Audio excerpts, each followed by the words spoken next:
జిల్లా రాజమండలంలో ఉద్రిక్త వాతావరణం నెలకొంది.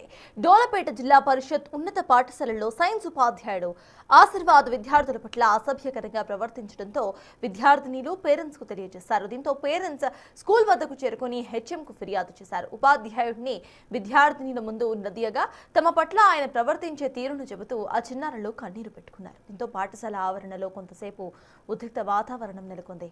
ఉపాధ్యాయుడిపై చర్యలు తీసుకోవాలంటూ పేరెంట్స్ డిమాండ్ చేశారు.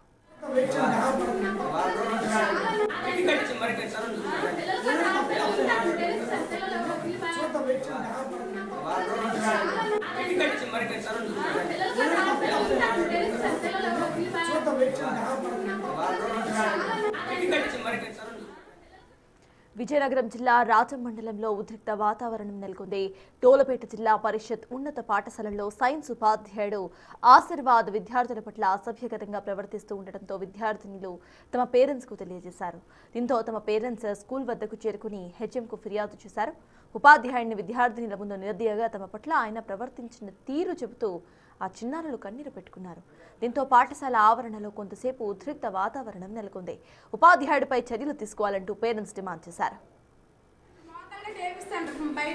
ఏం జరిగింది చెప్పు. నేను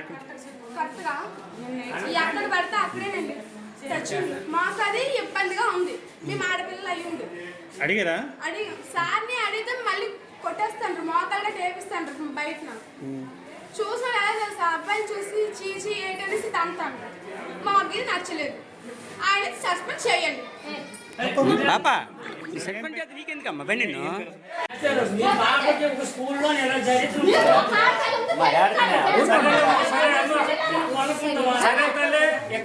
క్షమించు. ఇక్కడ నుండి అసలు మీకేంటంటే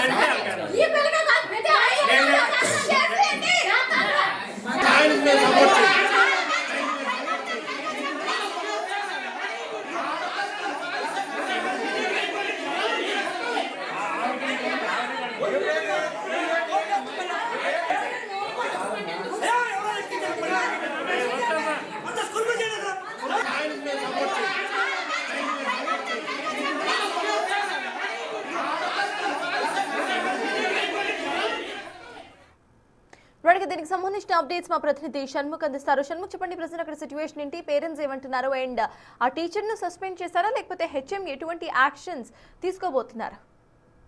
సర్పంచ్ మనం ఇప్పుడు చూసుకున్నట్టయితే పిల్లలు ప్రస్తుతం పేరెంట్స్ తోనో లేదంటే ఫ్యామిలీ మెంబర్స్ తోనో ఉండేదానికంటే ఎక్కువగా తోటి విద్యార్థులతో కావచ్చు, లేదంటే టీచర్స్ తో ఎక్కువగా ఉంటున్నారు. అంటే అక్కడ ఏదైనా సరే భవిష్యత్తు మన పిల్లల భవిష్యత్తుకి అక్కడ బాటలు పడేది ఖచ్చితంగా స్కూల్లోనే అని చెప్పాలి. అలాంటప్పుడు టీచర్స్ అనేవాళ్ళు ఖచ్చితంగా స్ఫూర్తిదాయకంగా ఉండాల్సినటువంటి పరిస్థితి ఏమాత్రమైనా ఉంది. కానీ కొన్ని ఘటనలు, ఇటువంటి ఘటనలు అనేవి ఆ టీచర్స్ పైన ఒక వ్యతిరేకత క్రియేట్ అయ్యేలా చేస్తుంది. ఇక్కడ మనం చూసుకున్నట్టయితే విజయనగరం జిల్లా రాజం పక్కనే ఉన్న డోలపేటలో ఉండేటటువంటి గవర్నమెంట్ స్కూల్లో ఒక కేచక టీచర్ వ్యవహారం అనేది నిజంగా వివాదాస్పదంగా మారింది. పిల్లలతో చదువు చెప్పే దూరంలో కావచ్చు, లేదంటే పిల్లలు హోంవర్క్ చేయకుండా, లేదంటే ఏదన్నా వాళ్ళు చదువు సరిగా లేదు అనే కారణంతో వాళ్ళ పైన చేతులు వేస్తూ మిస్బిహేవ్ చేస్తున్నటువంటి పరిస్థితి ఇక్కడ చోటు చేసుకుందని పిల్లలందరూ, అంటే చాలా ఘటనలు ఇటువంటివన్నీ చోటు చేసుకున్నాయి. చాలా మంది పిల్లల విషయంలోనే ఇలాగే చేశారని చెప్పేసి వాళ్ళందరూ చెప్తున్నారు. కానీ అందరూ కూడా నా విషయంలో కూడా ఎలా జరిగింది అని చెప్పి అందరూ ఒకటై చివరికి పేరెంట్స్ కి ఇక్కడ కంప్లైంట్ చేసినటువంటి పరిస్థితి ఇక్కడ కనిపిస్తుంది. పేరెంట్స్ అందరూ కలిసి వచ్చి స్కూల్లో ఆ టీచర్ ని నిలదీసి, మిగతా టీచర్లు అందరి ముందు నిలదీసి, ఏంటి పరిస్థితి, ఎందుకు ఇలా చేస్తున్నారు, మిమ్మల్ని నమ్ముకుని మేము వచ్చినటువంటి పరిస్థితి, పిల్లల్ని పంపించినటువంటి పరిస్థితులు మీరు ఇలా చేయడం ఎంతవరకు కరెక్ట్ అని నిలదీసేటప్పుడు ఆయన తప్పించుకునే పరిస్థితి అక్కడ లేకుండా పోయింది. ఆయన కవరింగ్ చేసుకునేటటువంటి ప్రయత్నం చేశారు. నేను పిల్లలు సరిగా హోంవర్క్ చేయట్లేదు, సరిగా ఇది అవ్వట్లేదు అని చెప్పి మామూలుగా కొట్టానే తప్ప నా వేరే ఉద్దేశం లేదని చెప్పి ఇంకోసారి ఇలా చేయను అని కూడా చెప్పినటువంటి పరిస్థితి. ఒకసారిగా టీచర్స్ అందరూ కూడా ఈ ఒక్కసారికి క్షమించండి అని చెప్పేసి చెప్పడం కారణంతో పేరెంట్స్ కూడా ఇంకోసారి ఇటువంటిది ఏమైనా రిపీట్ అయిందంటే మాత్రం ఖచ్చితంగా యాక్షన్ తీసుకుంటామన్నారు. మొదటగా అయితే మాత్రం ఖచ్చితంగా యాక్షన్ తీసుకోవాలి అని చెప్పి డిమాండ్ చేసినప్పటికీ కూడా ఇంకోసారి ఇటువంటిది రిపీట్ కాదు అని చెప్పి ఆ టీచర్ చెప్పడం కారణంగా అందరూ కూడా వెనక్కి తగ్గినటువంటి పరిస్థితి. ప్రస్తుతం అయితే మాత్రం అక్కడ పరిస్థితి నార్మల్ అయింది. Thank you Shanmukh. ఇక్కడ నుండి క్షమించు. ఇక్కడ నుండి అసలు మీకేంటంటే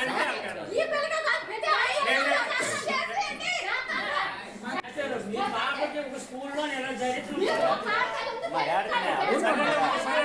మీరు పాఠశాల సరే తల్లి ఇక్కడ నుండి క్షమించు ఇక్కడ నుండి అసలు చదువుతాను అసలు మీకేంటంటే